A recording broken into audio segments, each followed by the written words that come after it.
ஓம்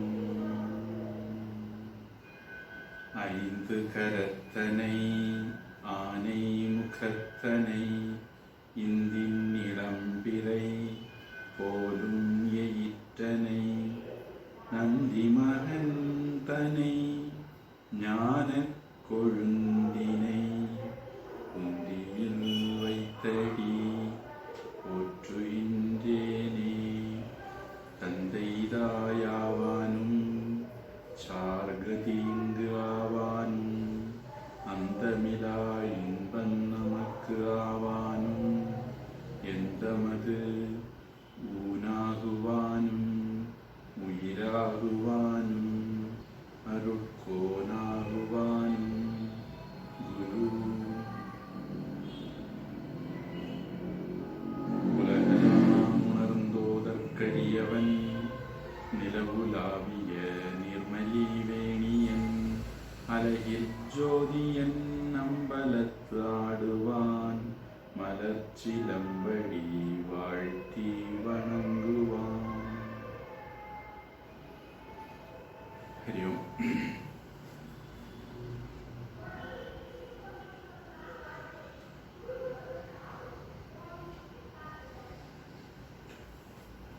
மாணிக்கவாசக சுவாமிகள் சைவ சமய குரவர்கள்ல ஒருவர்.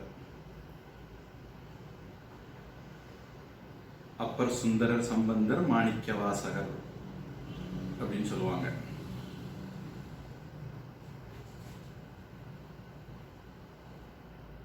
பட்டினத்தார் நாளாறில் கண்ணிடந்த அப்பவல்லே நல்லேன்னு பாடினது மாதிரி மாணிக்கவாசக சுவாமிகளும் கண்ணப்பர் ஒப்பதோர் அன்பின்மை கண்டபின்,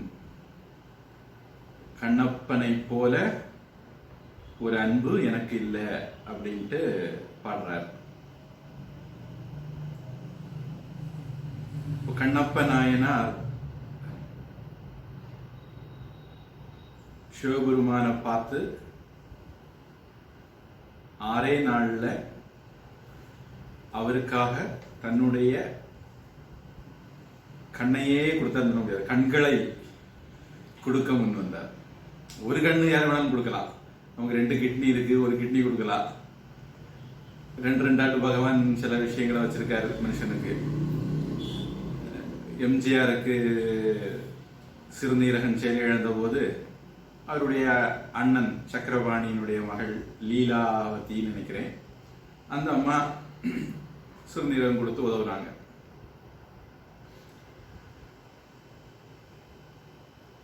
ரெண்டு இருந்தாலும் ஒன்ன கொடுக்கறதுக்கு மனசு வரணும், அது வேற கதை. ஆனாலும் 2 இருந்தா ஒன்னையாவது கொடுக்கலாமே. நம்ம ஊர்ல இப்படி ஒரு பழமொழி கூட உண்டு, தனக்கு 2 கண்ணும் போனாலும் பரவாயில்ல, தன்னுடைய எதிராளிக்கு ஒரு கண்ணாவது போகணும் அப்படின்னு சில பேர் நினைப்பாங்க. ஆனா கண்ணப்பர் சிவபெருமானுக்காக தன்னுடைய 2 கண்களையும் கொடுக்க முன் வந்தார். குறுகின நாளில் 6 நாள்ல இது நடந்தது. இதை பல பேரும் கண்ணப்பரை குறிப்பிட்டு பேசுறாங்க. எனக்கு ஒரு சின்ன ஞாபகம், ஆதிசங்கரர் கூட அதை பத்தி குறிப்பிட்டிருக்கார். இப்படி கண்ணப்பரை பத்தி மாணிக்கவாசக சுவாமிகள் பேசியிருக்கிறதுனால கண்ணப்பர் காலத்துக்கு பிறகு மாணிக்கவாசக சுவாமிகள் பிறந்திருப்பாரு அப்படின்னு நாம யூகிக்க இடம் இருக்கு. அப்புறம் ஏனாதி நாத நாயனார் வரலாறு பார்த்தோம். ஏனாதி அப்படிங்கிறது சேனாபதிகளுக்கு அளிக்கக்கூடிய ஒரு பட்டம், அதனால ஜெனரல் அப்படிங்கிற மாதிரி சொன்னேன்.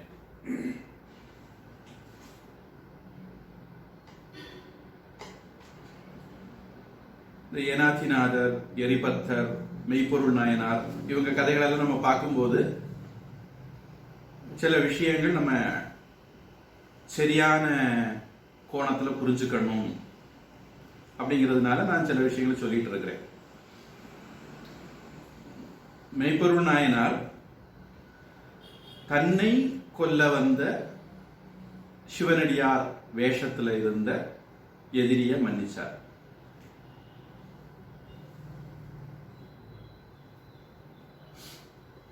எதிரியை மன்னிக்கிறது எவ்வளவு சரியா வரும் அப்படிங்கிறதுல கேள்வி இருந்தாலும் அவரை பொறுத்த வரைக்கும் அவரு தன்னை கொல்ல வந்தவருக்கு மன்னிப்பு கொடுத்தார். பொதுவா அஹிம்சை அப்படிங்கிறது நீங்க மற்றவங்களுக்கு எவ்வளவு விட்டு கொடுக்குறீங்க அப்படிங்கிறது முழுக்க முழுக்க உங்களை பொறுத்தது. நீங்க மற்றவங்களுக்காக வேண்டி உங்க உடைமைகளை இழக்கலாம், உங்களுடைய உறுப்புகளை இழக்கலாம், உங்களுடைய உயிரை இழக்கலாம். அது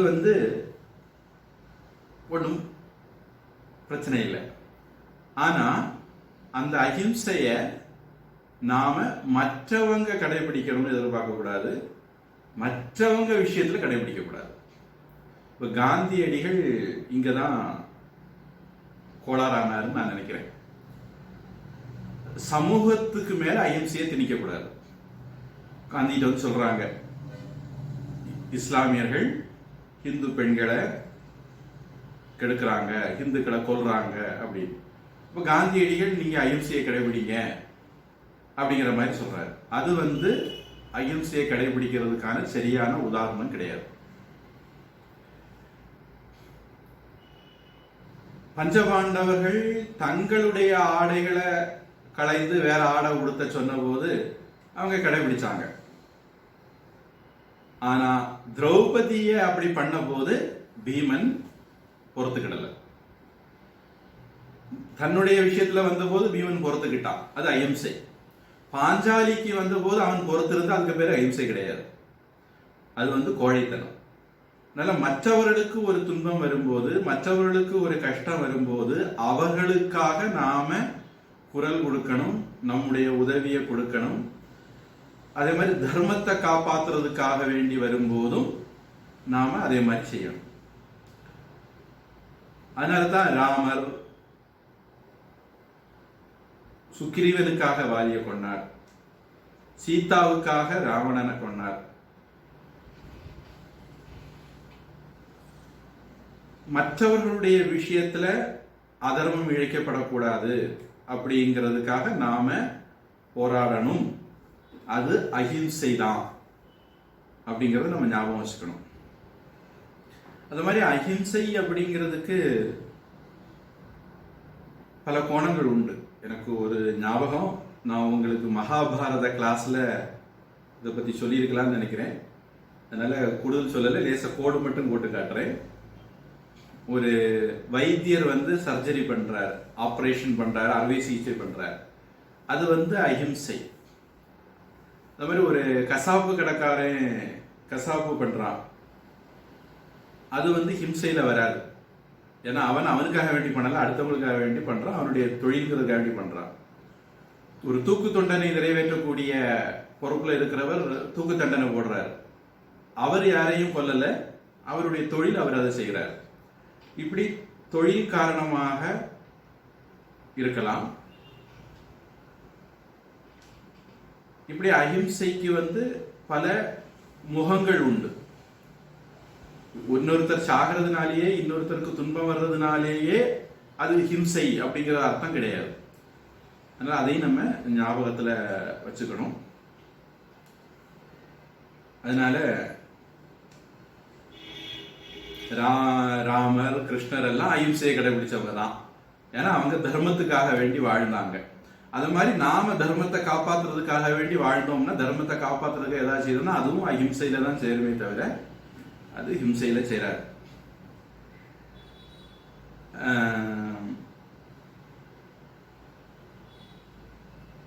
வீரம், ஒருவேளை அஹிம்சை தான் முழுக்க கடைபிடிக்கணும் அப்படின்னா வீரம் அப்படிங்கிறது அர்த்தம் இல்லாம போயிடும். இறைவனுடைய கருணையில ரெண்டு கருணை சொல்லுவாங்க. ஒன்னு அறக்கருணை, இன்னொன்னு மரக்கருணை. இதுவும் நான் ஏற்கனவே ஏதோ சந்தர்ப்பத்தில் உங்களுக்கு சொல்லியிருக்கிறேன். மரக்கருணை அப்படிங்கிறது சூரபத்மன்ற முருகன் காட்டினது, ராமர் ராவணன் கிட்ட காட்டினது, இதெல்லாம் மரக்கருணை அப்படின்னு சொல்லுவாங்க. இப்படி பகவான் மரக்கருணை காட்டின இடங்களுக்கு வீரட்டானம், வீரஸ்தானம் அப்படின்னு இருந்திருக்கணும். அதை வீரட்டானம் அப்படின்னு தமிழ்ல சொல்றாங்களா இருக்கலாம். இப்படி 8 வீரட்டான தலங்கள் உண்டு. அஷ்ட வீரட்டானம் அப்படின்னு சொல்லுவாங்க. சிவபெருமானுடைய 8 வீர செயல்கள் நடந்த இடம் இந்த அஷ்ட வீரட்டானம். இது உங்களுக்கு கொஞ்சம் தேவாரம் பற்றி பழக்கம் இருந்தா இந்த பாடல் உங்களுக்கு தெரிஞ்சிருக்கும். கூற்றாயினவாறு விலக்ககிலி கொடுமை பல செய்தன நான் அறியேன்.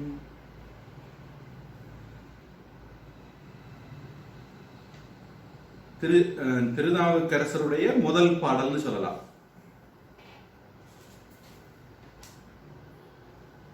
தோற்றாதெம்பயிற்றினகம் படியே குடரோடு துடக்கி முடக்கிட ஆற்றேன் அடியேன் அதிகை கெடில வீரட்டான துறை அம்மானே. அதிகை கெடில வீரட்டான துறை அம்மானே. திருவதிகை அப்படிங்கிற வீரட்டான தலங்கள்ல ஒன்னான கோவில்ல வீட்டிருக்கக்கூடிய சிவபெருமானே அப்படின்னு பாடுறாரு. இப்ப நம்முடைய இந்த கதையில ஒரு சில தகவல்கள்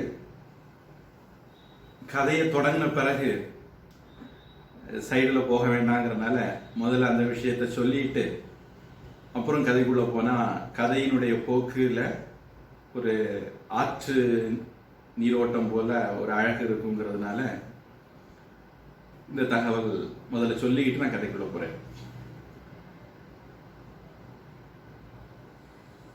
திருக்கண்டியூர் அப்படிங்கிறது ஒரு ஸ்தலம். தஞ்சாவூர் திருவையாறு மார்க்கத்துல திருவையாற்றுக்கு 2 கிலோமீட்டர் முன்னாடி இந்த தலம் இருக்கு. இறைவியினுடைய பெயர் மங்கள நாயகி. இங்கதான் பிரம்மாவுடைய சிரசை சிவன் தன்னுடைய சூலத்தால குத்தினார். ஒரு பிரம்மாவுடைய ஒரு தலைய சிவபெருமான் இழக்க வச்சார். அவருக்கு 5 தலை இருந்ததாகவும் சிவபெருமான் அவருடைய அகங்காரம் கூடுதலா இருந்ததுனால அந்த அகங்காரத்தை குறைக்கிறதுக்காக வேண்டி ஒரு தலைய கொய்தாரணும். அப்படி ஒரு தலை கொய்யப்பட்ட இடம். கண்டனம் அப்படின்னா வெட்டுறது சம்ஸ்கிருதத்துல. பஞ்சசூனாகா அப்படிங்கிறதுல குட்டன கண்டன எல்லாம் வரும். பகவத்கீதையில மாதாஜியோட சொல்லியிருக்கலாம். கண்டித்தல் வெட்டுதல். பிரம்மாவுடைய ஒரு தலையை கொய்ததுனால அந்த தலத்துக்கு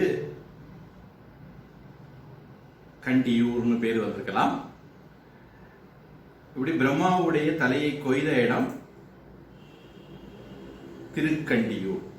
இது ஒரு வீரட்டான தலம். அடுத்தது திருக்குறுக்கை. மயிலாடுதுறையிலிருந்து மணல்மேடு போகக்கூடிய வழியில நீடூர் தாண்டி கொண்டால் அப்படிங்கிற இடத்துல இருந்து 3 கிலோமீட்டர் தொலைவில் இந்த இடம் இருக்கு. இறைவியினுடைய பெயர் ஞானாம்பிகை. இங்க சிவபெருமான் தவம் பண்ணிட்டு இருந்தார். தேவர்கள் சூரனுடைய தலைமையில அசுரர்களால துன்பம் அனுபவிச்சுட்டு இருந்தாங்க.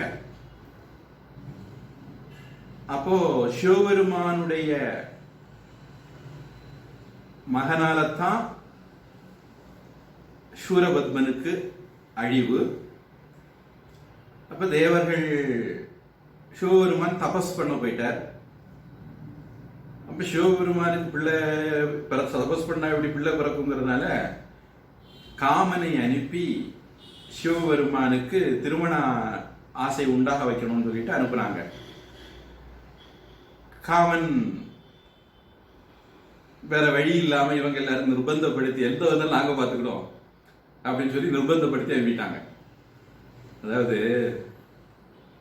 கொஞ்சம் பேரு காட்டுக்கு போனாங்க காலை சுத்தி பார்க்கறது. திடீர்னு புலி வந்துச்சு. அந்த ஒரு ஆள் சொன்னாரா, எல்லாரும் ஏன் மேல படுத்துக்கீங்க, நான் புலிய பாத்துக்கிறேன் அப்படின்னு. எல்லாரும் இவருக்கு மேல படுத்துட்டா மற்றவங்க எல்லாரும் சாப்பிட்டு வரதான் புலி வர சாப்பிட முடியும். அதனால அந்த மாதிரி தேவர்கள் நம்ம வீராப்பு பேசி காமன் அனுப்பி வச்சுட்டாங்க. தமிழ்ல இப்படி கூட சொல்லுவாங்க, பாரத நான் பாத்துக்கிறேன், தாரத நீ வாங்கிக்கோ அப்படின்னு. அப்படி சொல்லி காமன் அனுப்பி வச்சுட்டாங்க. காமன் போனாரு, சிவபெருமான் மேல பானம் தொடுத்தாரு. சிவபெருமான் தன்னுடைய தபஸ கலைச்சது யாரு அப்படின்ட்டு பார்த்தாரு. கண்ணை திறந்து பார்த்தாரு, நெற்றி கண்ணை திறந்து பார்த்தார். அதுல காமன் எரிஞ்சு போனார். அதுல இருந்து காமனுக்கு மன்மதனுக்கு உடல் இல்லை. அவர் அனங்கன், உடல் இல்லாதவராக இருக்காரு அப்படின்னு சொல்லுவாங்க. அப்படி காமனை எரித்த தகனம் செய்த இடம் இந்த திருக்குறுக்கை. இந்த ஊருக்கு பக்கத்துல விபூதி குட்டை, அதாவது காமன் பஸ்மமாக இருக்கிற ஒரு பாண்ட், பஸ்ம பாண்ட், விபூதி குட்டை அப்படின்னு ஒரு ஊரும் இதுல இருந்து இந்த ஊர்ல இருந்து 1 கிலோமீட்டர் தூரத்துல இருக்கு. இது திருக்குறுக்கை, காமனை எரிச்ச இடம். அடுத்தது திருப்பரியலூர். மயிலாடுதுறையிலிருந்து திருக்கடுவூர் போகக்கூடிய வழியில செம்பனார் கோயிலில் இருந்து 2 கிலோமீட்டர் தூரத்தில் இருக்கு. இறைவனுடைய பெயர் இளங்கொடி அம்மை. பிரம்மனுடைய மூத்த குமாரனும் தாக்ஷாயணி அல்லது சதி தேவியினுடைய அப்பாவுமான தக்ஷனை சிவபெருமான் வீரபத்ரராக இருந்து அவனுடைய தலையை கொய்தது இந்த இடத்துல. தலையை பறித்த இடம்ங்கிறதுனால திருப்பரியலூர். தக்ஷனுடைய தலையை பறிச்சிட்டு அப்புறம் எல்லாரும் சிவபெருமான ரொம்ப வேண்டி விரும்பி கேட்டுக்கிட்டு சிவபெருமான் ஒரு ஆட்டினுடைய தலையை தக்ஷனுக்கு வச்சாரு. அந்த கதை போகும். இதுக்கு தக்ஷபுரம் அப்படிங்கிற பேரும் இருக்கு. இந்த இடத்துல ஒரு சின்ன குறிப்பு. பொதுவாக இந்த மாதிரி சம்பவங்களுக்கு ஐதீகம் அப்படிம்பாங்க. இதீக ஆசக அப்படின்னா இதிகாசம், வரலாறுன்னு அர்த்தம். ஐதிஹ்யம்னா இந்த வரலாற்றினுடைய நினைவாக அப்படின்னு எடுத்துக்கணும். இந்த சம்பவத்தினுடைய நினைவாக இந்த ஊர்ல இந்த கோவில் இருக்கு. இப்போ ரிஷிகேஷ் உங்களை சில பேர் போகணும்னு நினைக்கிறேன். கொஞ்ச நாள்ல இந்த மாதம் கடைசியில் என்னமோ போறீங்க. ரிஷிகேஷ் பக்கத்துல ஹரித்வார்னு ஒரு இடம் இருக்கு. ஹரித்வார் பக்கத்துல கங்கல் அப்படின்னு ஒரு ஊர் இருக்கு. தமிழ்ல கங்கு அப்படின்னா தீப்பொறி. கங்கல் அப்படிங்கிறது தக்ஷனுடைய யாகத்தை அழிச்ச சாம்பலாக்கின இடம் அப்படிங்கிற அர்த்தத்துல, அல்லது தாக்ஷாயணி தன்னை எரித்து கொண்ட சாம்பலாக்கின இடம் அப்படிங்கிற அர்த்தத்துல தான் அந்த இடம். அது சம்பந்தமான கோவில்கள் எல்லாம் அங்க இருக்கு இந்த கங்கல்ல. அப்ப அது வந்து ஒரு ஐதிஹ்யம். அந்த நினைவாக அந்த இடம் போற்றப்படுது அப்படின்னு நம்ம புரிஞ்சுக்கணும். இப்படி ஒரு சம்பவத்தினுடைய நினைவாக பல இடங்கள் நிர்மாணிக்கப்பட்டிருக்கலாம். ஒரு கோவிலை நிர்மாணிக்கும் போது அந்த சம்பவத்தை மனசுல வச்சு அந்த கோயிலை அவங்க நிர்மாணிப்பாங்க. அது ஒரு விஷயம் மனசுல வச்சுக்கோங்க. அடுத்தது திருவமுதூர்.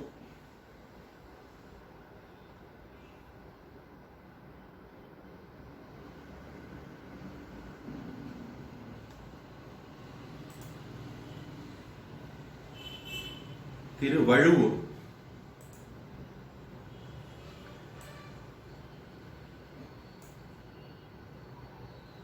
மயிலாடுதுறையிலிருந்து ஒரு 7 கிலோமீட்டர் தூரம். பொதுவாக இந்த மாதிரி இடங்கள்லாம் தஞ்சாவூர் மாவட்டத்தை ஒட்டி இருக்கும். அது ஒரு தகவல். மயிலாடுதுறையிலிருந்து 7 கிலோமீட்டர் தூரத்துல இந்த ஸ்தலம் இருக்கு. தஞ்சாவூருங்கிறது ராஜராஜ சோழன் ஆட்சி பண்ண இடம். சோழர சாம்ராஜ்யத்தினுடைய முக்கியமான இடம். அங்கதான் பிருகதீஸ்வரர் கோவில் எல்லாம் இருக்கு. அநேகமா சோழர் காலத்துல இந்த மாதிரி கோவில்கள் எல்லாம் புனரமைச்சிருப்பாங்க, திருப்பணி பண்ணியிருப்பாங்க. அந்த மாதிரி காரணங்களால நிறைய கோவில்கள் இந்த பகுதிகளில் இருக்கு. மயிலாடுதுறையிலிருந்து 7 கிலோமீட்டர் இருக்கக்கூடிய இந்த ஊர்ல இறைவியினுடைய பெயர் பால குச்சாம்பாள். கஜாசுரன் அப்படிங்கிற அரக்கனை, அதாவது யானை அசுரன், கஜமுகாசுரன் வந்து பிள்ளையார் கதை, இது கஜாசுரன். அந்த அசுரனை சிவபெருமான் அவனுடைய தோலை உரிச்சி போர்த்தி, தோலை உரிச்சிட்டாங்க அப்படிம்பாங்க. உங்க ஊர்ல பழக்கம் தெரியல, எங்க ஊர்ல சொல்லுவாங்க தோலை உரிச்சிட்டாங்க அப்படின்னு. ரொம்ப சண்டை போட்டாங்க அல்லது ரொம்ப அடிச்சாங்க அப்படின்னா தோலை உரிச்சிட்டாங்க அப்படிம்பாங்க. அது மாதிரி சிவபெருமான் அந்த கஜாசுரனுடைய தோலை உரிச்சிட்டார். உரிச்சு அவனை கொண்டுட்டார். மாசி மாசம் மக அன்னைக்கு, மாசி மகம் கும்பகோணம் தோட சம்பந்தப்பட்ட ஒரு நாள், கும்பமேளா மாதிரி விசேஷம் நடக்கிற நாள். அந்த மாசி மகம் அன்னைக்கு, பொதுவாக மாசி மாசம் மகம் அன்னைக்கு தான் பௌர்ணமியும் வரும். கஜசம்ஹார நடனம் இந்த கோவில்ல விசேஷமா இருக்கும். இந்த விசேஷம் என்னன்னா, கரியுரி போர்த்த பெருமாள் அப்படின்னு ஒரு பேர் சிவபெருமானுக்கு உண்டு. அது இந்த கஜாசுரனை தோலை உரிச்சது. அது பொதுவாக அந்த வடிவம் உங்களுக்கு வீடியோல எவ்வளவு நல்லா தெரியுதுல்ல, அந்த தோலை உரிச்சிட்டு சிவபெருமான் இப்படி நிற்பார். 2 கையும் அந்த தோலை உரிச்சு அப்படி நிக்கிறது மாதிரி ஒரு பிம்பம் உண்டு. கரியுரி போர்த்த பெருமாள். அந்த சம்பவம் நடந்த இடம் இந்த திருவழுவூர். அப்புறம் திருவிற்குடி, மயிலாடுதுறையிலிருந்து திருவாரூர் வழியில நன்னிலம் பக்கத்தில் இருக்கிற ரயில் நிலையத்துக்கு பக்கத்தில் இருக்கு. இறைவியினுடைய பெயர் ஏலவார் குழலி அல்லது பரிமளாம்பிகை.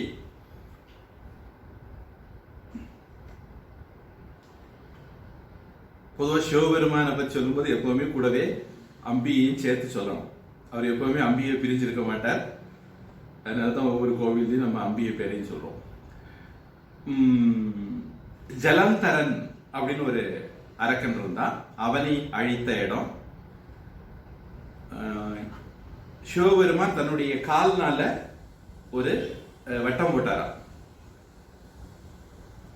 எங்க ஊர்ல சக்க போடுறது அப்படிம்பாங்க. அதாவது கால் உப்பு குத்திய தரையில வச்சுக்கிட்டு நுனி காலை எடுத்து அப்படியே ஒரு வட்டம் போட முடியும். அப்போ ஒரு சின்ன ஒரு அரை அடியில ஒரு வட்டம் விழும். இது ஒரு விதம்.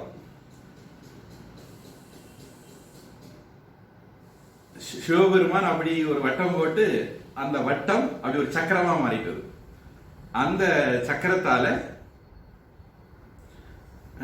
அதை வந்து பிளந்து எடுக்க சொல்லி ஜலந்தரன் கிட்ட சிவபெருமான் சவால் விட்டார். ஜலந்தரன் அந்த சக்கரத்தை பிளந்து எடுத்து தலையில அந்த சக்கரத்தை வச்சான். உடனே அவனுடைய தலை வெடிச்சு 2 கூறாட்டு போச்சுது. இது வந்து திருவிற்குடி. அடுத்தது திருவதிகை. கடலூர் மாவட்டத்தில் பண்ருட்டியிலிருந்து 2 கிலோமீட்டர் தொலைவில் உள்ள இடம். இறைவியினுடைய பெயர் பெரிய நாயகி அல்லது திரிபுர சுந்தரி. தாரகாட்சன், கமலாட்சன், வித்யுன்மாலி அப்படின்னு 3 அரக்கர்கள். பொன், வெள்ளி, இரும்பு அப்படின்னு 3 கோட்டைகளை அமைச்சு முனிவர்களை துன்புறுத்தி வந்தாங்க. சிவபெருமான் ஒரு பிரம்மாண்டமான தேரில் ஏறி போருக்கு போய் இந்த அரக்கர்களை எரிச்சு முப்புறங்களையும் சாம்பலாக்கினார் அப்படின்னு கதை.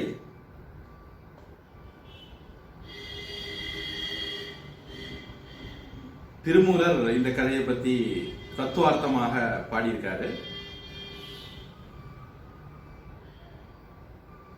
திரிபுராரி அப்படிங்கிற பேரு சிவபெருமானுக்கு அதனால வந்தது. இதை வச்சுதான் திருப்புகழ கூட ஒரு பாடல் இருக்கு. கைத்தலம் நிறைகனி அப்பமோட அவல் ஊரி கப்பிய கரிமுகன் அடிபேணி முப்புறம் எரி செய்த அச்சிவன் உரைரதம் அச்சது பொடி செய்த அதித்தீரா. அதாவது இப்படி சிவபெருமான் யுத்தத்துக்கு போகும்போது எந்த ஒரு காரியம் தொடங்கும் போதும் பிள்ளையார நினைச்சுட்டு தானே போனோம். பிள்ளையார நினைக்க மறந்துட்டாரா. அதனால அவருடைய தேர் அச்சாணி முறிஞ்சு போச்சுதான். முறிஞ்ச பிறகு அப்புறம் திருப்பி பிள்ளையார நினைச்சு அப்புறம் அச்சாணியை சரி பண்ணிட்டு போனாருன்னு. அப்புறம் இவரு அதாவது இந்த கதையோட சம்பந்தப்பட்டு நிறைய கதைகள் இருக்கு. இந்த யுத்தத்துல விஷ்ணு அவருக்கு வில்லாக மாறினார் அப்படின்னு ஒரு கதை இருக்கு. வில்லாக அல்லது அம்பாக விஷ்ணு மாறினார் அப்படின்னு. ஆனா என்ன, இவரு அம்பு விட வேண்டிய அவசியமே வரல. சிவ அவங்களுக்கு ஒரு பேருன்னா அவங்க 3 பேரும் ஒரே நேர்கோட்டுல வரும்போது அவங்களை அழிக்க முடியும். அப்ப சிவபெருமான் அவங்கள அம்பெல்லாம் விட்டு கூட கொல்லலையா. அப்படி ஒரு சிரிப்பு சிரிச்சாராம். அந்த சிரிப்பிலேயே அந்த 3 புறங்களும் எரிஞ்சிட்டது அப்படின்னு சொல்லுவாங்க. இதெல்லாம் அங்கங்கேயா குசுரா இருக்கிற கதை. திரிபுர தகனத்துக்கு பின்னாடி இது வந்து திருவதிகை. இங்கதான் திருநாவுக்கரசருக்கு அப்பர் அப்படிங்கிற பேர் கிடைச்சது. கண்ணப்பர் அப்படின்னு ஒரு ஆளுக்கு அப்பார்னு பேர் கொடுத்திருக்கார் சிவபெருமான். திருநாவுக்கரசருக்கும் அப்பர்னு பேர் கொடுத்தார். காரைக்கால் அம்மையாருக்கு அம்மானு பேர் கொடுத்தார். அந்த திருவதிகை ஒரு வீரட்டான தலம். அப்புறம் திருக்கோவிலூர் விழுப்புரத்துல இருந்து திருவண்ணாமலை மார்க்கத்துல தென்பெண்ணை ஆற்றினுடைய கரையில் இருக்கு. இறைவியினுடைய பெயர் சிவானந்தவல்லி. ஈசன் இருந்து அருள் பெற்று ஆணவத்தோட தேவர்களையும் முனிவர்களையும் துன்புறுத்தி வந்த அந்தகாசுரனை அழிச்ச இடம் இது. அந்த காந்த காந்த அப்படின்ட்டு ராவணன் பாடின சிவ தாண்டவ ஸ்தோத்திரத்துல வருதுன்னு நினைக்கிறேன். அப்புறம் கணேச பஞ்சரத்னம் அதுலயும் இந்த வரிகள் வருதுன்னு நினைக்கிறேன்.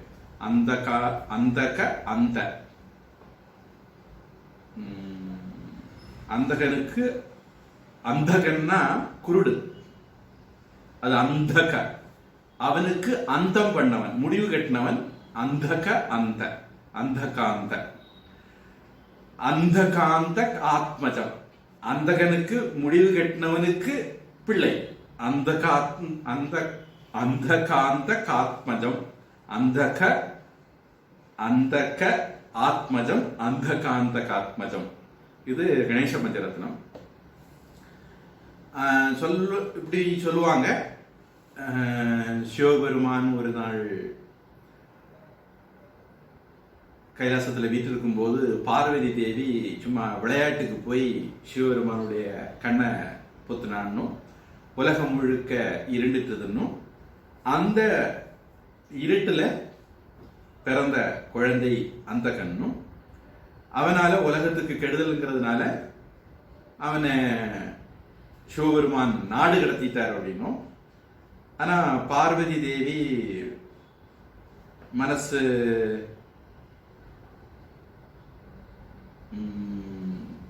இல்ல, அந்த குழந்தைய சுக்கராச்சாரியார் கவனிப்புல வளர்ந்ததுன்னும், அது முழுக்க முழுக்க அசுர குணத்தோடையே வளர்ந்ததுன்னும், பிறகு பார்வதி பையனை திருப்பி கொஞ்சம் வளர்ந்த பிறகு கூட்டிட்டு வந்தாங்கன்னும், வந்த பிறகு அவனுடைய செயல்கள் அசுரத்தனமான செயல்களா இருந்ததுன்னும், கடைசியில சிவபெருமான் வேற வழி இல்லாம அவனை அழிச்சாருன்னும் கதை இருக்கு. அதுதான் அந்தக அசுரன்.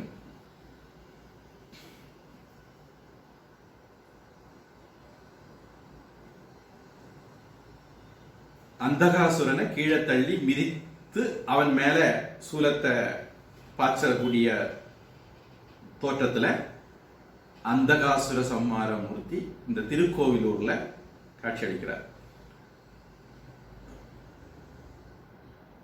திருக்கோவிலூர் இன்னொரு பெருமையும் உண்டு. வைஷ்ணவ சம்பிரதாயத்துல முதல் 3 ஆழ்வார்களும், பேயாழ்வார், பூதத்தாழ்வார்,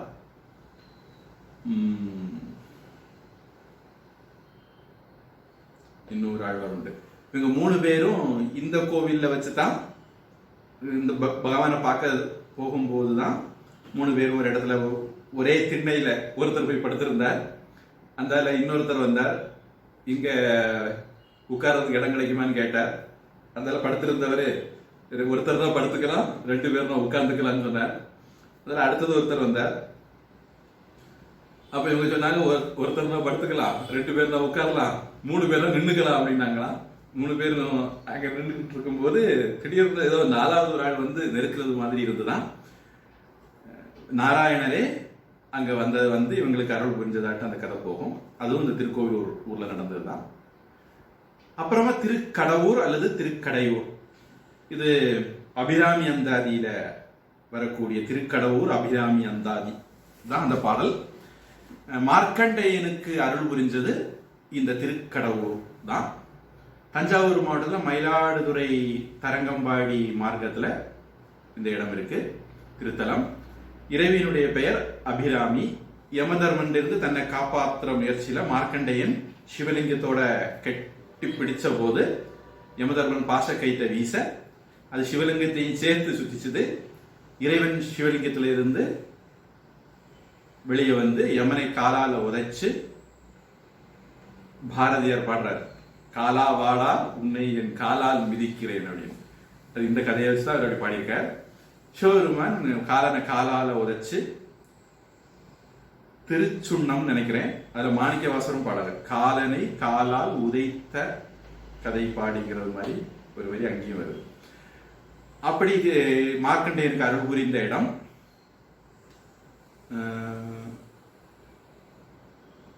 கார்த்திகை மாசம் சோமவார அபிஷேகம்.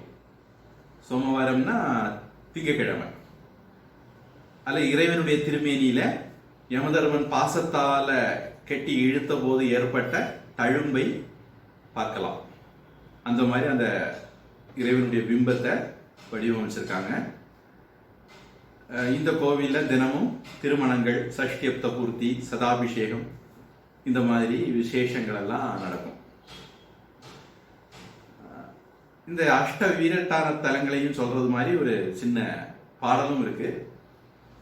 காவிரியின் கரை கண்டி வீரட்டானம், கடவுர் வீரட்டானம், காமரும் சீரதிகை மேவிய வீரட்டானம், வழுவை வீரட்டானம், வியன் பரியல் வீரட்டானம், விடையூர் திக்கிடமாங் கோவல் நகர் வீரட்டம், குறுக்கை வீரட்டம், கோத்திட்டை குடி வீரட்டானம், இவை சென்றால் நமந்தமரும் சிவந்தமரென்று அகல்வர் நன்கே.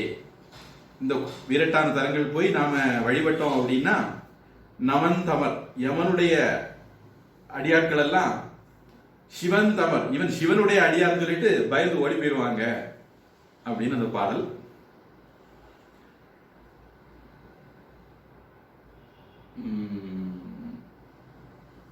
அப்புறம்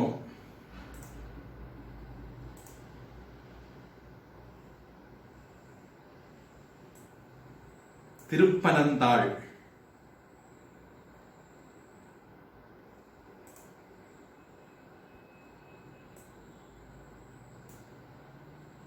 நம்ம பார்க்க போற கதையில இந்த 2 ஊர் வருது, அதனால முதல்ல இந்த 2 ஊரையும் கவர் பண்ணிடுவோம். திருப்பனந்தாள் அப்படிங்கிறது ரொம்ப முக்கியமான ஒரு ஊர். திருப்பனந்தாள் ஆதீனம் அல்லது காசி மடம், குமரகுருபரர் மடம், அந்த மாதிரிலாம் சொல்லக்கூடிய மடம் இங்க இருக்கு. இங்க உள்ள பகவானை வழிபட்டா பொய் சொன்ன தோஷம் தீரும், பிரம்மஹத்தி நிவர்த்தி, நவகிரக தோஷங்கள் போகும், திருமண தடைகள் அகலும், உத்தரபாக்கியம் கிட்டும், நாகதோஷங்கள் அகலும், குருதோஷங்கள் அகலும், ஞானமும் கல்வியும் கிடைக்கும், சந்திர தோஷங்கள் அகலும். இது கும்பகோணத்திலிருந்து சென்னை போகக்கூடிய வழியில சோழபுரத்துக்கும் அணைக்கரைக்கும் இடையில இருக்கிற ஊர். கும்பகோணத்திலிருந்து பேருந்து வசதி உண்டு, அணைக்கரை சாலையில இறங்கி நடந்து போலாம். இங்க தங்குற வசதி எல்லாம் திருப்பனந்தாள்ல கிடையாது. முன்கூட்டியே திருப்பனந்தாள் மடத்துல சொல்லி வச்சா ஒருவேளை பக்கத்தில் உள்ள கல்யாண மண்டபங்கள்ல தங்குறதுக்கு ஏற்பாடு பண்ணுவாங்க. இங்க உள்ள காசி மடம் ஒரு முக்கியமான இடம். இந்த மடத்தினுடைய வளாகத்துல காசி விஸ்வநாதர் கோவில் இருக்கு. அது எதனால அப்படிங்கிற விவரம் சொல்றேன். அப்புறம் வெள்ளை பிள்ளையார் கோவில்.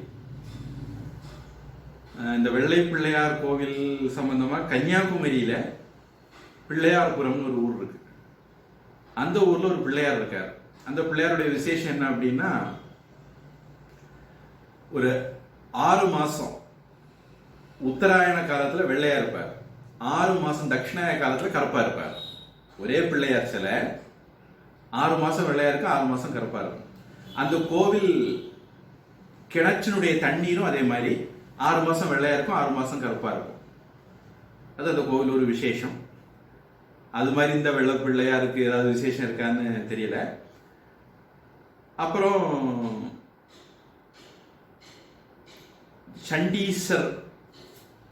சண்டேஸ்வர நாயனார் அப்படின்னு நம்ம படிப்போம். அவருக்கு அருள் புரிந்த திருவாய்ப்பாடி பக்கத்துல தான் இருக்கு. அந்த ஊர்ல ஒரு வைஷ்ணவ பெரியார், பெரியவாச்சான் பிள்ளை அப்படிங்கிற படி வியாக்கியானம் சொல்லுவாங்க, 4000 திவ்ய பிரபந்தத்துக்கு விளக்கம் எழுதின ஒரு பெரியவாச்சான் பிள்ளை அப்படிங்கிறவர் ஊரான சேங்கனூர் இது பக்கத்துல தான் இருக்கு. திருப்பனந்தாள் அப்படிங்கிற பேர் அநேகமா பனை மரத்தினுடைய அடியில மூட்டுல தாளுல சிவபெருமான் வீட்டு இருக்கிறதுனால, சிவலிங்கம் இருக்கிறதுனால திருப்பனந்தாள் அப்படின்னு பேர் வந்திருக்கலாம். இந்த லிங்கத்தை தாடகை அப்படிங்கிற ஒரு பொண்ணு வழிபட்டது. அதனால இந்த சிவபெருமானுக்கு பேரு தாடகேஸ்வரம். தாடகை இது ராமாயணத்து தாடகைக்கு போயிடாதீங்க, இந்த பொண்ணுக்கு பேரு ஒரு தாடகை, அவ்வளவுதான். தன்பொழில் சூழ் பனந்தாள் திருத்தாடகை ஈஸ்வரமே அப்படிங்கிறது திருஞான சம்பந்தருடைய தேவாரம்.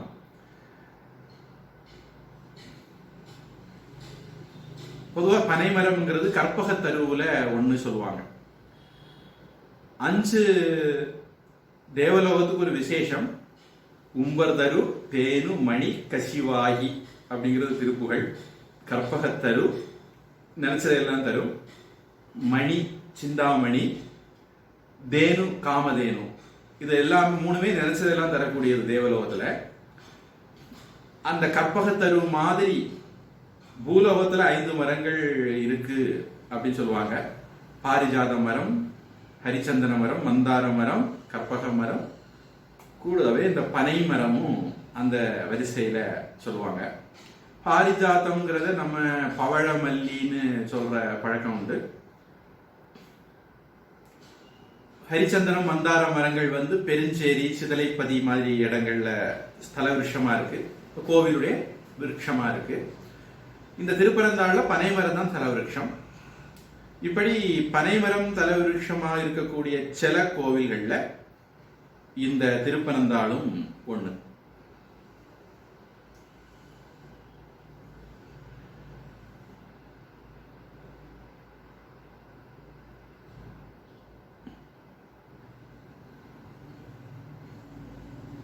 சாமி பேர் செஞ்சடையப்பர்.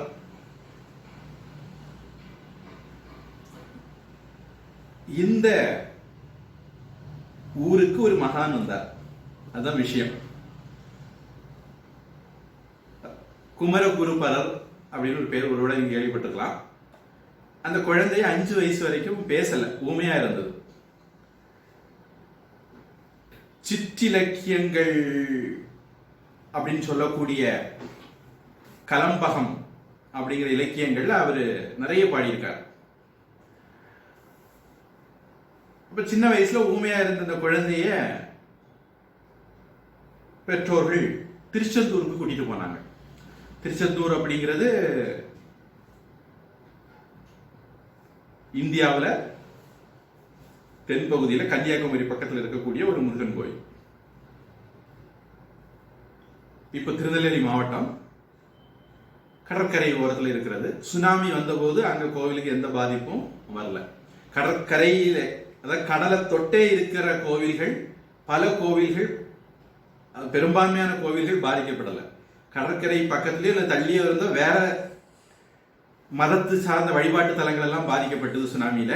ஆனா ஹிந்து வழிபாட்டு தலங்கள் பாதிக்கப்படல. மண்டைக்காடு, கன்னியாகுமரி, திருச்செந்தூர், இப்படி நிறைய நாம சொல்லலாம். எந்த இந்து வழிபாட்டு தலங்களும் சுனாமி வந்த போது எந்த பாதிப்பும் அடையலைன்றது ஒரு விசேஷம். அதுல ஒண்ணு இந்த திருச்செந்தூர்.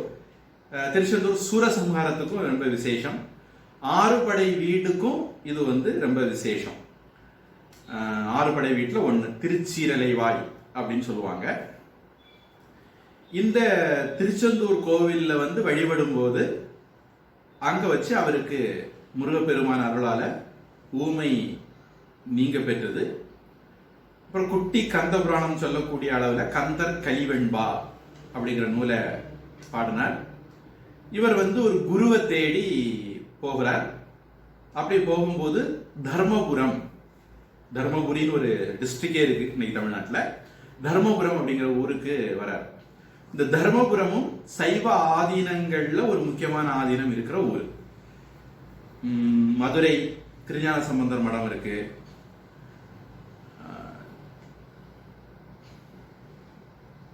திருமூலருடைய மடம்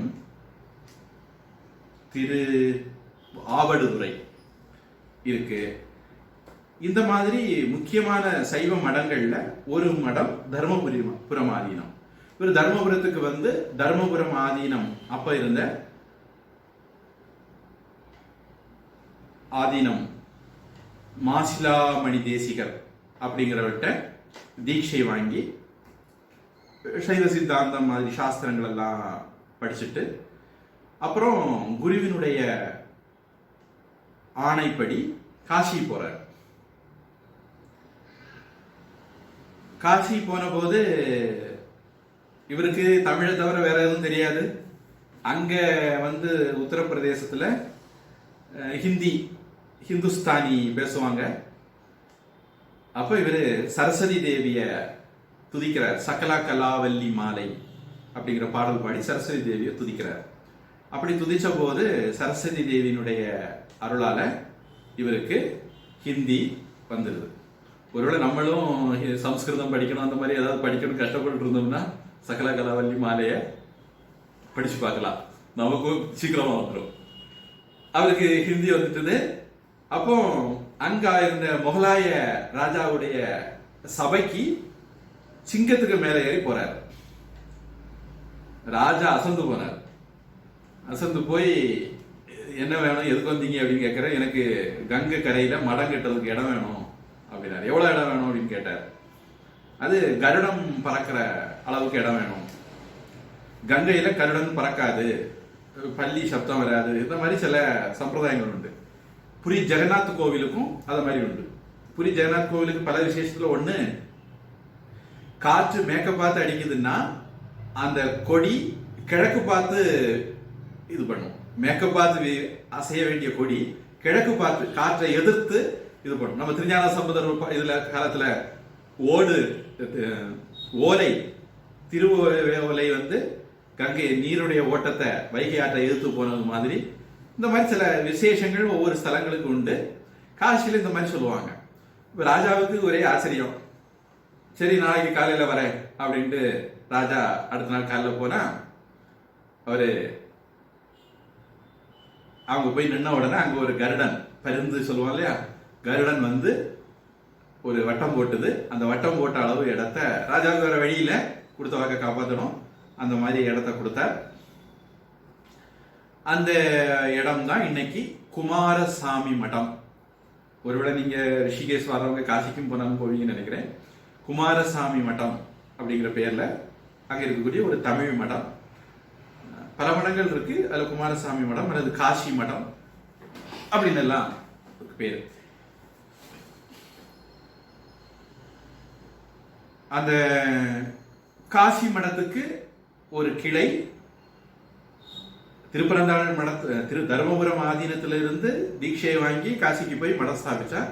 காசி மடத்தினுடைய கிளை திருப்பரந்தாள்லையும் இருக்கு. அதனால காசி தான் மெயின் மடம், இது கிளை மடங்கள்ல காசி மடம்னு இங்க உள்ள மடத்துக்கும் பேரு. இப்போ இதை வந்து இது தருமபுரம் ஆதீன மடத்துக்கு கீழே வரக்கூடிய ஒரு மடம். ஏன்னா இதனுடைய ஆதீனங்கள் தருமபுரம் ஆதீனத்து சிஷ்யர்களாக இருப்பாங்க, நியமிக்கப்படுவாங்கிறதுனால. சரி, இப்ப நாம கதைக்குள்ள போவோம். நாம இன்னைக்கு பார்க்கிறது நம்முடைய வரிசையில 9வது நாயன்மார் சேக்கிழார் சுந்தரமூர்த்தி சுவாமிகள் வரிசையில 11. குங்கிலிய கலைய நாயனார். குங்கிலியம் அப்படிங்கிறது சாம்பிராணி தூபம் அப்படின்னு சொல்லுவோம் இல்லையா, அது ஒரு மணப்பொருள்.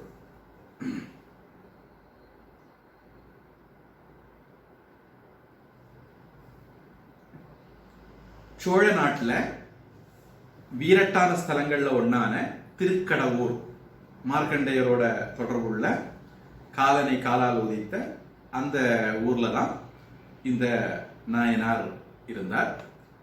இவர் ஒரு பிராமணர், மறையவர், வேதியர் அப்படிலாம் சொல்லலாம்.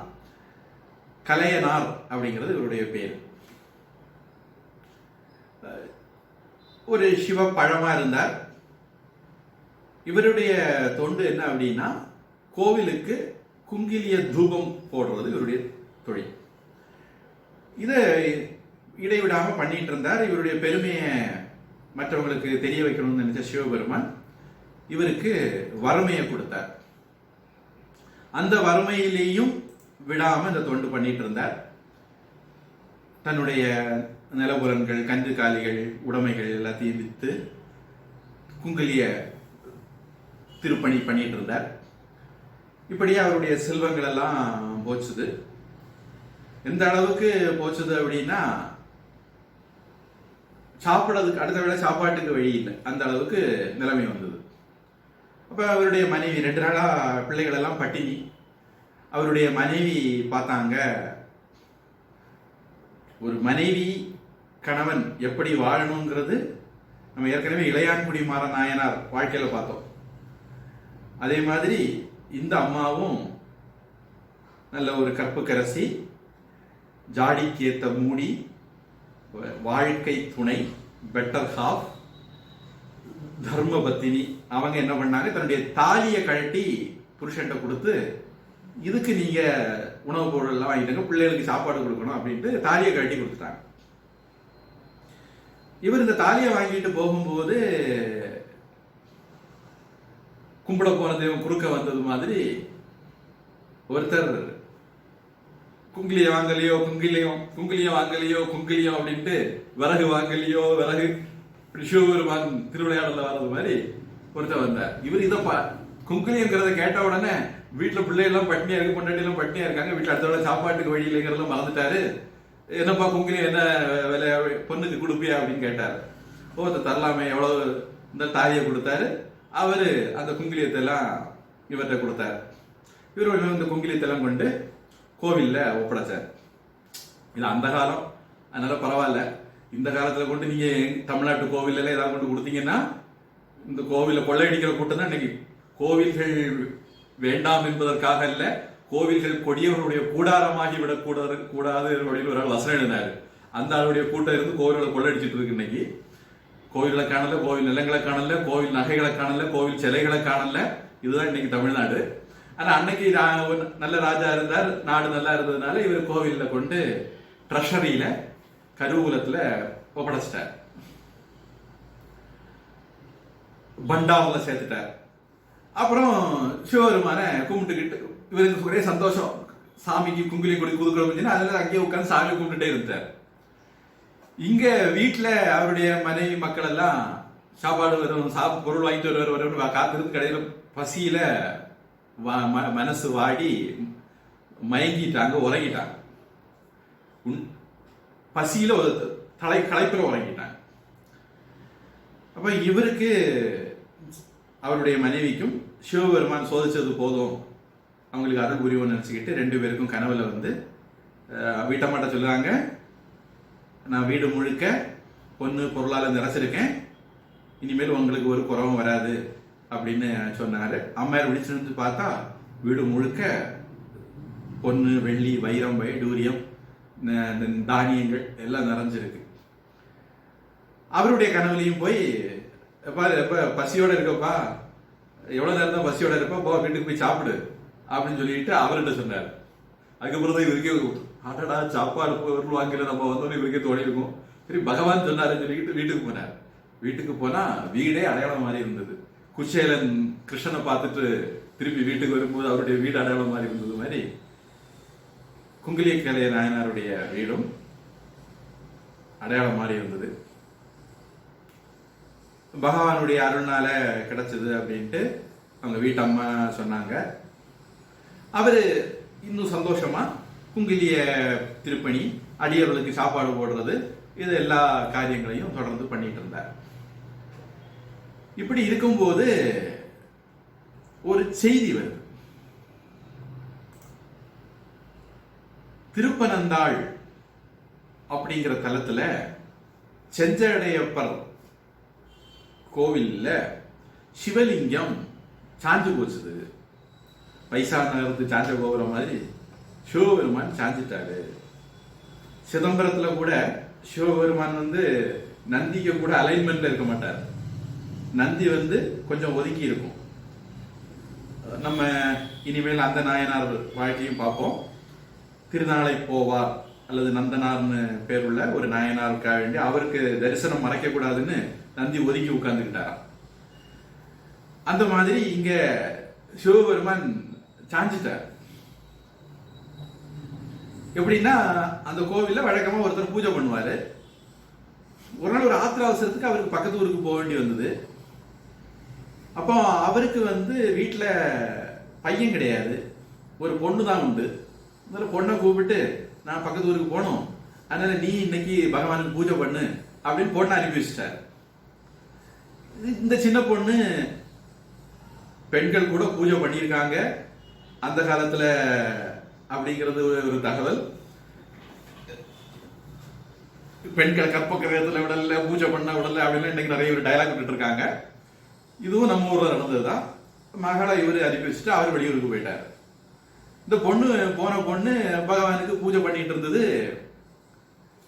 இந்த மாலைய போட போச்சுதான், போகும்போது திடீர்னு அதுக்கு இடுப்பு துணி அவுந்துட்டது.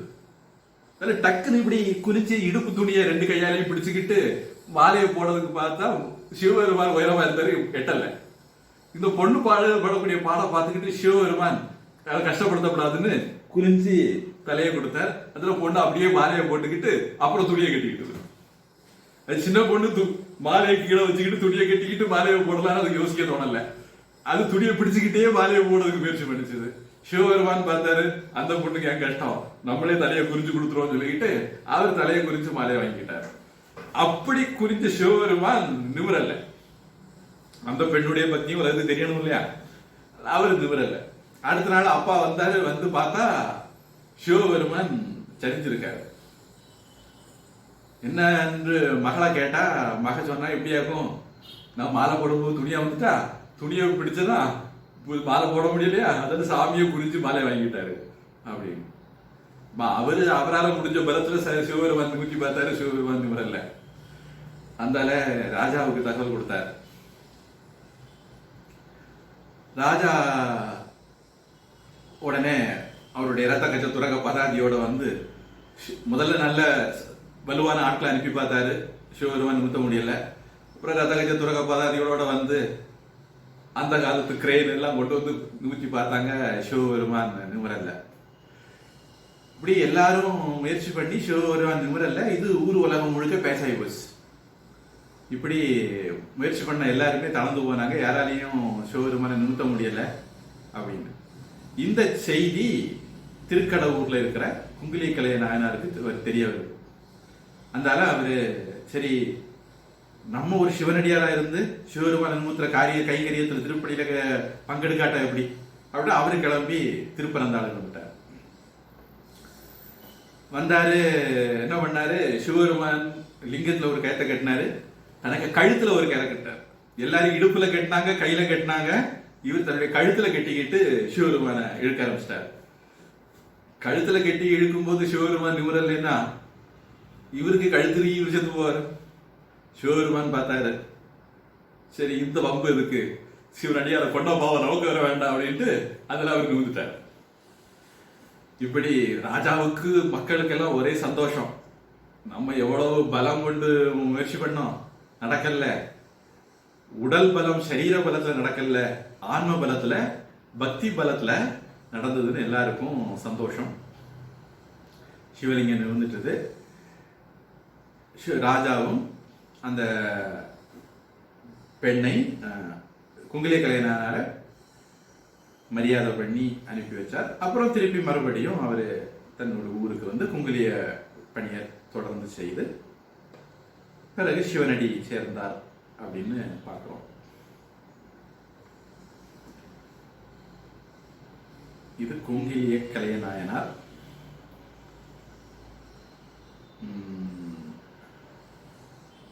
அதனுடைய ஒரு ஜிஸ்ட் இங்கிலீஷ்ல.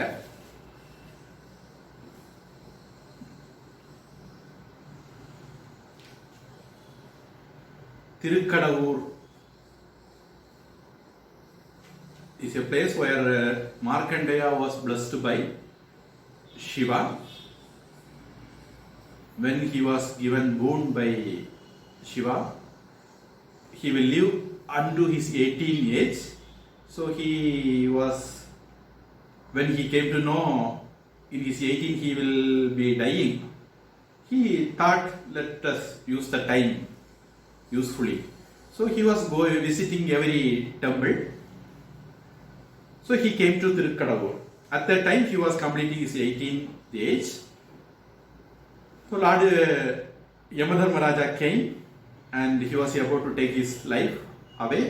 So he catch hold of Shiva in the Tirukadavur temple. The Yamadharmaraja tried to take away the life of Markandeya. So when he threw his noose, it fell around Shiva also. Then Shiva came out of the Shivalinga and kicked Yamadharmaraja and blessed Markandeya, be 18 always. So he became Entum Padinar. In that Tirukadavur, where Abhirami Pattar composed Abhirami Andadi.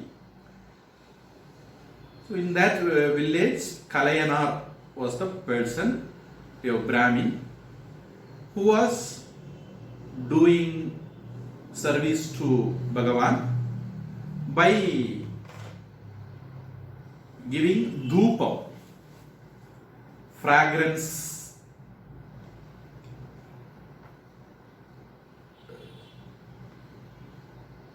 Kunkiliyam they say, Chambrani also they say, Dashangam, like that there are names, different items which will give fragrance. So the Kunkiliyam he used to offer Bhagavan. So Bhagavan decided to test him he wanted to show his glory to others, so he made him pauper. So in spite of his poor condition, he started selling his things and doing his service of Kungiliyam, giving offering to Bhagavan. There was a day he sold everything. He and his family didn't have even food for 2 days. So when his wife saw the children were starving, he gave her Tari Mangalya Sutram to husband. Please get some money and bring things to house. He went to the market. On the way, somebody was coming with Kungiliyam.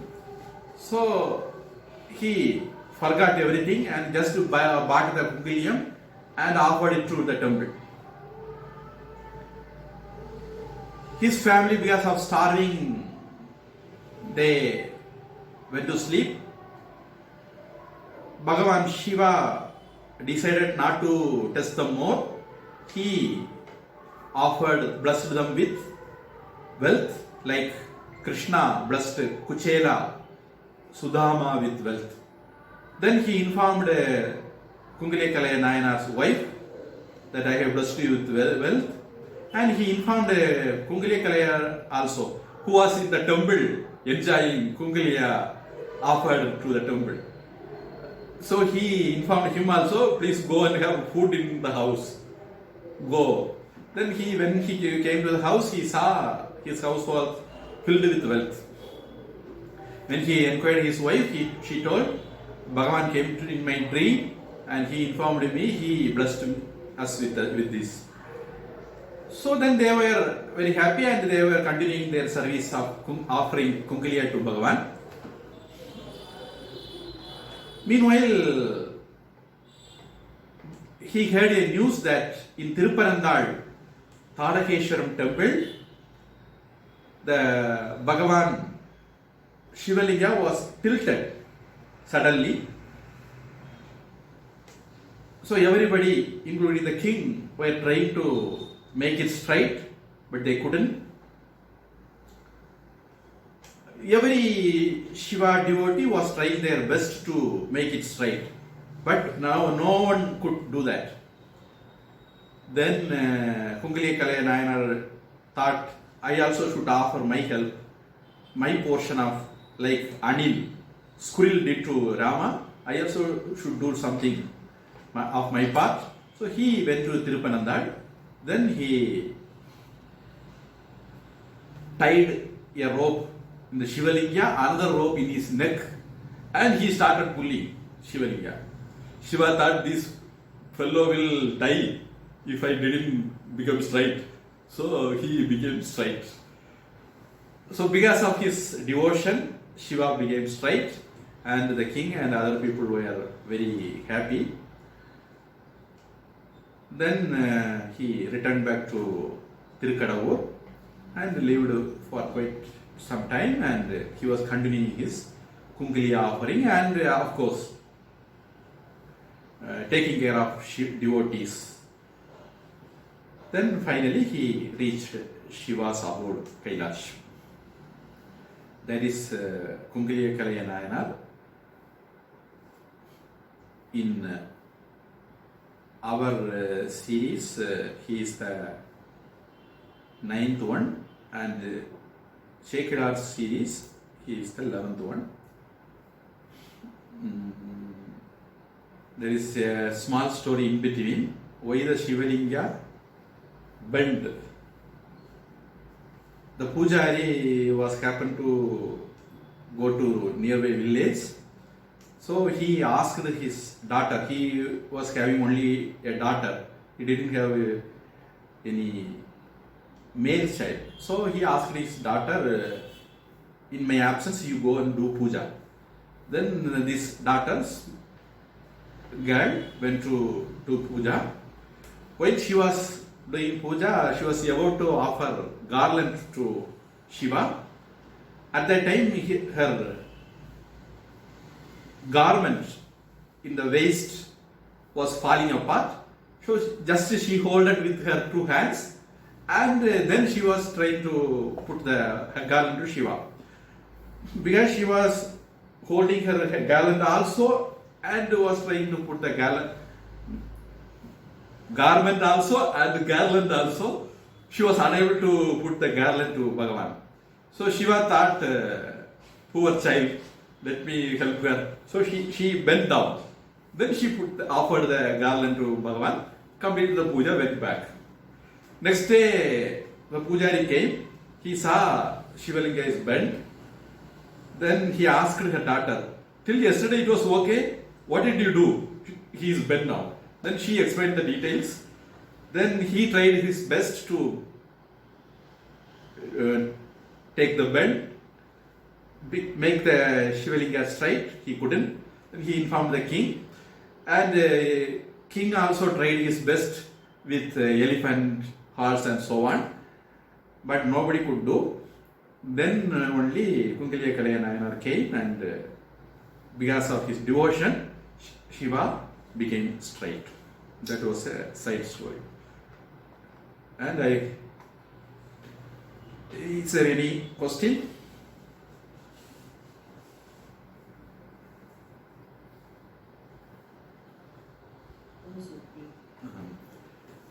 So prayer.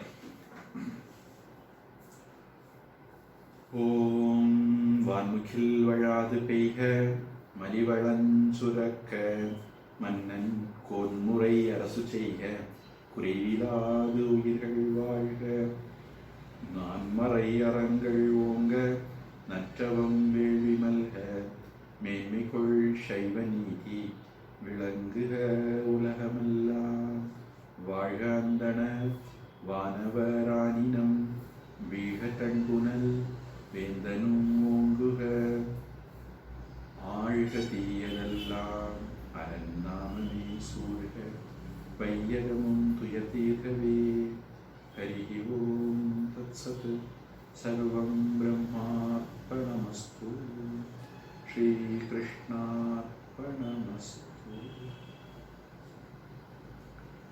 शुभरात्रि.